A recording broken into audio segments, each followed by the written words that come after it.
We got a campaign to talk about. Final weekend of campaigning, this historic election. The candidates are racing across the country. Both hit the Sun Belt yesterday, but with very different messages. Vice President Kamala Harris once again pushed for unity, while former President Donald Trump played to his base by focusing on immigrants and insulting those who oppose him. At one point, Trump wondered aloud how former Republican Congresswoman Liz Cheney, who he labeled a war hawk, would feel, quote, with guns trained on her face. We're going to start with Chris Van Cleve, who was at Trump's event in Arizona. Chris, good morning. Well, good morning. This trip was supposed to be about courting Latino voters, which are critical to winning in battleground Arizona and Nevada. Instead, those comments about Liz Cheney are kicking up a whole new controversy this morning. I have one thing in mind. It's called Make America Great Again. Campaigning in Arizona, former President Donald Trump hurled insults at a number of politicians and directed this violent rhetoric at former Republican Congresswoman Liz Cheney, who has endorsed Vice President Kamala Harris. She's a radical war hawk.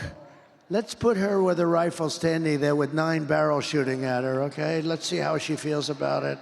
You know, when the guns are trained on her face. Cheney responded this morning in a post on X, writing, "This is how dictators destroy free nations. They threaten those who speak out against them with death."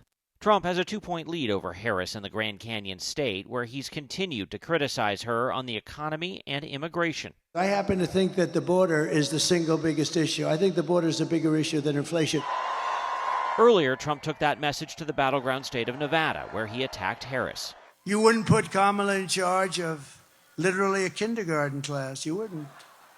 So at the end of the day, you need to ask yourself, can you afford to put someone that's grossly incompetent in charge of the future of our country? I don't think so.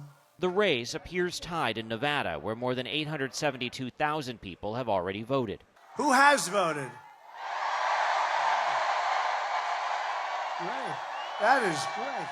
The former president is hoping to make inroads with Latino voters across the Southwest as his campaign tries to rebound from criticism over comments made about Puerto Rico by a comedian at his Madison Square Garden event.